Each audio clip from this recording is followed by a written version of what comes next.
Hello everyone, thank you for joining Tok Piksa. All provinces in Papua New Guinea have, by their own physical makeup or circumstances, unique stories or benchmarks, reference points. One province that probably has all of those and even more is the Southern Highlands.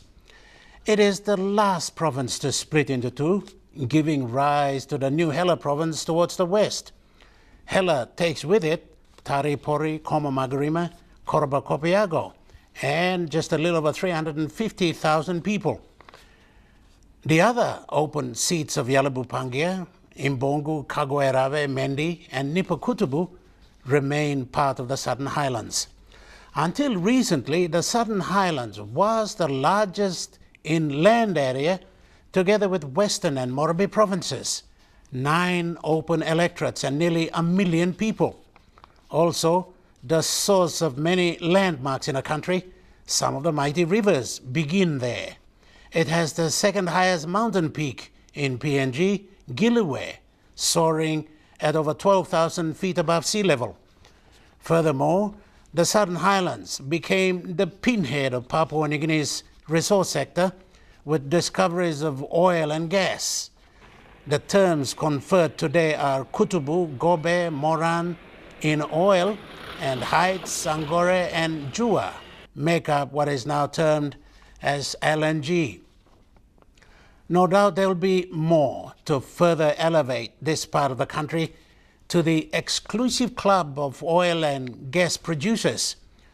Many notable leaders have hailed from that part of the country, some with impeccable credentials. Leaders like the pioneering Andrew Andaija, Dick Mune, Francis Pusal, Wiwa Korowi, who later held the vice-regal post, Anderson Agiru, Michael Nally, our former Deputy Prime Minister, and Peter O'Neill, the Prime Minister today. But that old Southern Highlands is no more. Resources have been split. The new Hela province perhaps fares better with LNG and Anderson Agiru. But Southern Highlands is not outdone yet. It gets William Powi, the former provincial administrator, who has been elected as the new governor. Mr. Powi is with us to talk about the new Southern Highlands. Thank you, Governor Powi, for talking to us.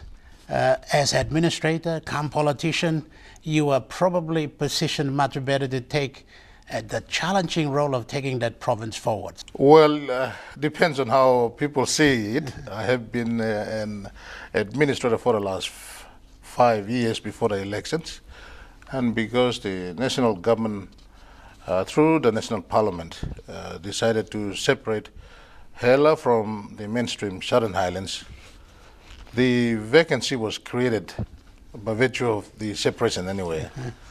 And in view of some of the initiatives that we have taken on board, and the fact that I was already there as an administrator and I saw this transition, and I put my hands up to contest the seat that was left vacant by the former governor. The rest is history. You are the governor. But Yes. as administrator at that time, as a policy implementer, what did you see that was in need in the Southern Highlands at that time? The stability and restoration of governance.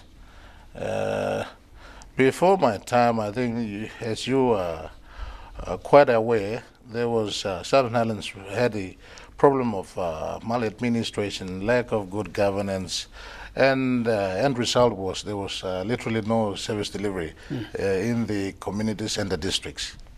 And so I saw the importance of continuity and stability of what we initiated during my time as administrator, as opposed to leaving it in the hands of a newcomer to start the ball all over again, you know. So I think that was the impetus. That was really my driving force to put my hands up for a seat that was vacated. And the budget that you had brought down recently, Yes. your first, and first for a new Southern Highlands, if you will, without Hela.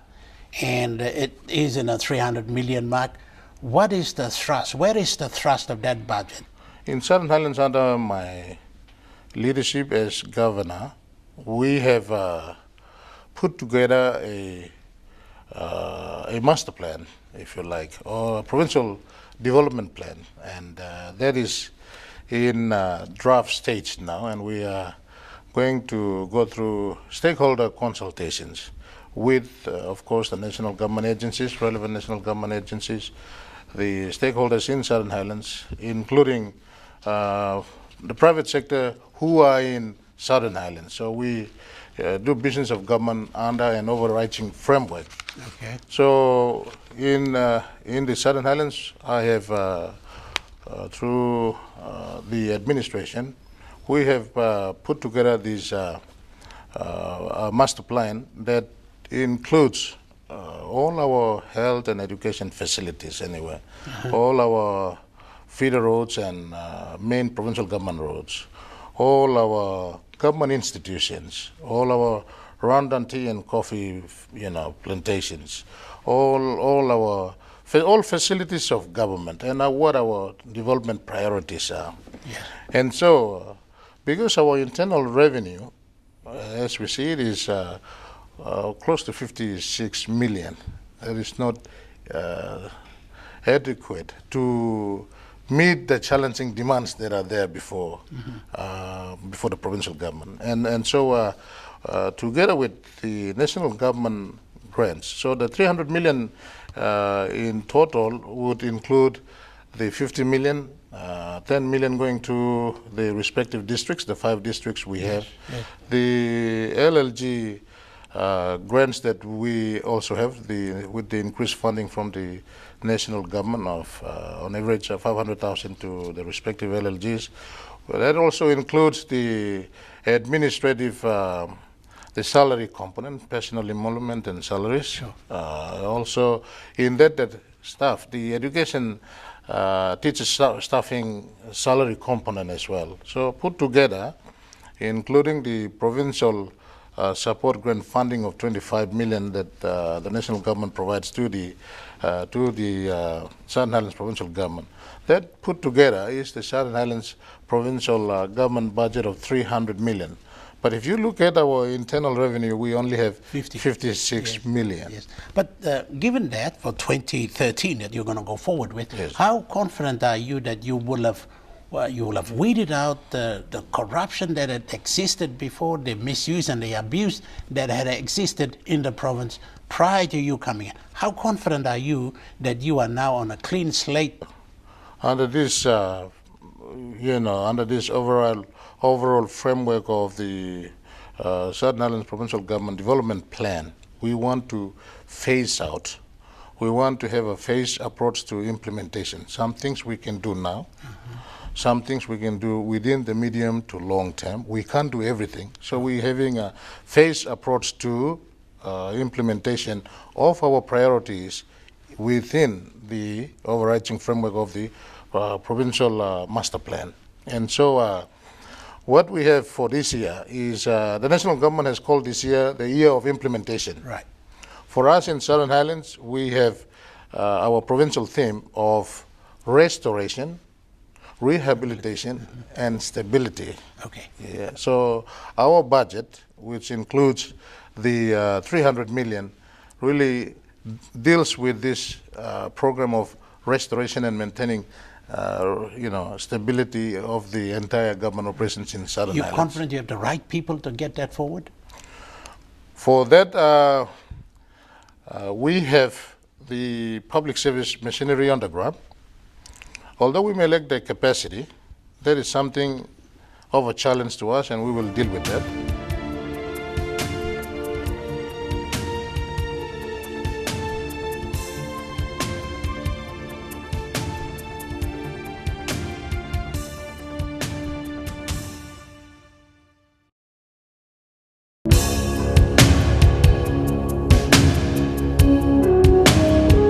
You're back to Tok Piksa. Our guest is William Powi, the governor of the Southern Highlands province. with Hella, you still are not divorced from it, are you? There are still links there in terms of administration, in terms of budget, and in terms of the component that comes from LNG. We have been one province anyway recently, until the national government legislated to separate Hela from Southern Highlands. Politically, we are separate provinces now. Administratively, we are linked with the same administrative structure. And the onus for us in Southern Highlands was to devise, consult as much as possible to have our own administrative structure. I think the administrative structure has been finalized, and we are in the process of submitting that to the Department of Personnel Management to grant the, give us the approval. Yes. The perception is that you are separate. You really are not. We have been one province, Yes. but we are now separate by way of the legislation that Parliament had handed down to create a separate province. So we may think that we are the same group of people, one group of people, but realistically and legally speaking, we are two different provinces. Okay. All right. Headed by two different people who, I might add, were at loggerheads before you entered politics. Yes. Agiru at Hela and you in Mendi. How are you getting along? Now we are getting on very well. I have no problems. He was my political master at that time when I was his administrator. We probably had differences on issues. Issues of provincial importance, issues of national importance, and of course issues on governance. But I have no major differences with him. I respect him. He's my mentor. He's my senior, and I have a lot of admiration and respect for him. Okay. And what about in terms of this administrative structure? The financial details of LNG comes into play here, and I think you're in control here, aren't you? Yes, You John. decide how much Ella gets? This one, it's a issue that the national government and other stakeholders, including the Southern Highlands provincial government and the Hela provincial government, and all the leaders will have to deal with it in terms of the LNG distributive mechanisms between the two provinces. Okay. How much money are we talking about? You're looking at a huge amount of money, as well as resources that will go to the two provinces, because the benefit streams, you look at equity, you look at development levy, you look at royalties, you look at the high impact projects, you look at the infrastructure development grants, and so different benefit streams you're looking at in terms of direct and indirect benefits to the two provinces. So this is an important issue that the national government and us elected leaders and the two provincial government of Hela and Southern Highlands need to consult as widely as we can, have that understanding, and we can manage these issues of transition. Yeah. An element of urgency there too, isn't there? Because they're two separate provinces wanting to do their own thing and go forward. Yes, very important, but we need to manage that very carefully in terms of consultation and the consultation process with the wider stakeholders, including our people on the ground, and of course the elected leaders and the national government. So I think the understanding is there, and we are beginning to consult. Yes. Okay, situation on the ground in your province, in Southern Highlands. You've passed your budget, you're 2013, you're poised to go forward, and you're confronted with certain problems as well. The natural disasters you've had to endure, and of recent there were allegations of cheating in school, something which you've expressed concern.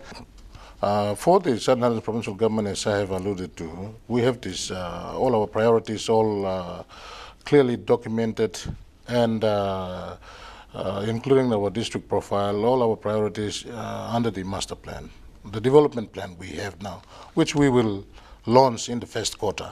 Okay. From that, depending on our resource envelope, we cannot meet the demands of the people as it is. But we need to phase out what we can do now under the theme of restoration, rehabilitation, and stability. We have 5 key priorities.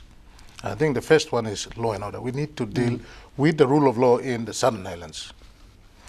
It's almost a prerequisite. That's got to be I there. think it is the most important government service we need to embark, and I call on the people of Southern Highlands, including our community leaders, that it is not only the provincial government business. We're setting the framework. My job is to set the guidelines and framework, and we have people within the community who can take ownership of this to make and to build a Southern Highlands a peaceful area where government services can be restored. Now that we are a separate entity and we have a new vision and new priorities, so we need to first and foremost address the issues on governance and the law and order issue we have on the ground. So Let's take this law and order a little bit further. These roadblocks that we are hearing between Mendi and Hela, how frequent are those now? I mean, on the ground, as you understand it, as you know it. it's not as frequent as we perceive, but in the course of the year, some things happen along the way. Maybe in Port Moresby or in the Southern Highlands, between the two different ethnic grouping, and so one tend to take the law into their own hands by having a roadblock to put their demands.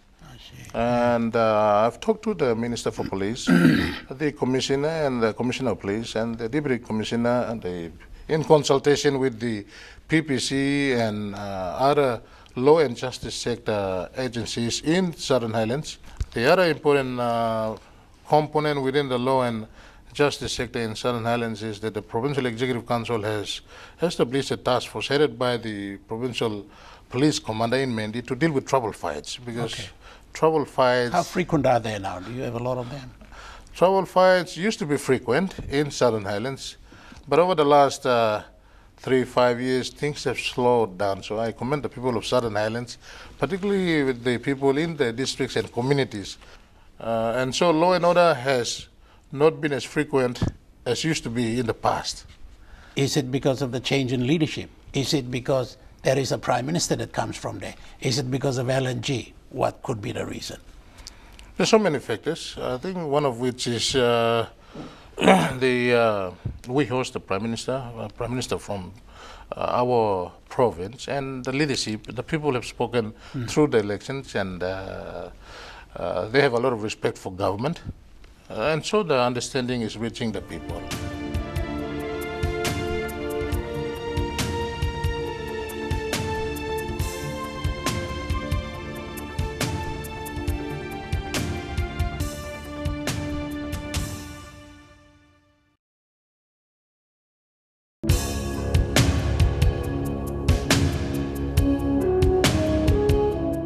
You're back to Tok Piksa. Our guest is William Powi, the governor of the Southern Highlands province. You yourself are a member of PNC. Yes. I noticed that a lot of members in the Southern Highlands open, except for one, I think it was an independent member for Mendi. The rest of you are with PNC. And of course, PNC is in government. A good thing for the Southern Highlands? Yes, in fact, we want to really support behind our Prime Minister and give him that support to deliver to the country, and also to stand behind him to restore services in our province as well as throughout Papua New Guinea. The leadership of the Prime Minister is commendable. I think he has, through this government, dealt with PNG's important issue on governance. Where are the people? The people are in the districts and provinces. Yeah. And so, for the first time, the government has diverted all money from Waigani and funded all programs at the districts and the provinces. And so the onus is on people like me at the provincial government level and the districts to show cause and set the benchmark for this country to take off. If it happened like this 36 years ago, I think I have a gut feeling that PNG would have been a completely different country than where we are now. Today. Because if we're talking about development, if you're talking about providing opportunities, the bulk of our people are at the districts. We should allow post and telecommunication at the districts. We should allow the government facilities at the districts, ATM services at the districts. We should allow the banks at the districts, and we should allow all facilities of government to be fully functioning at the districts. The provincial government and provincial administration, we play a coordination oversight role in ensuring that the issues of government, operations of government are fully functional at the districts. And also commend the members of parliament from Southern Highlands, because irrespective of whichever party we come from, we cherish the leadership. What about you yourself? What kind of legacy do you want to leave in the Southern Highlands? I want to leave behind, it's my dream, to leave behind a formidable province that has the systems and processes of governance well established, well institutionalized, and that we have a provincial government that understands and performs its functions as mandated under the organic law on provincial and local level government, that we have compliance to the rule of law in terms of implementation and where the Public Finance and Public Service Management Act comes in. And we also want to put in place a formidable administrative structure with capacity at the province as well as at the districts, where service delivery becomes the norm of government. And people will see the impacts of good governance established. If I can institutionalize this and let the budgeting process, the provincial government process, the elections of members of parliament for the province as well as the districts at the LLG level, if those systems and process can be institutionalized, if we can maintain stability over time, then the issues of service delivery, good governance will automatically appear at the districts, and the people will see this change. That's the legacy I want to leave behind. And that has been Tok Piksa. Our guest has been William Powi, the governor of the new Southern Highlands province. We'll do it again at the same time next with another guest and another topic. Thank you for watching.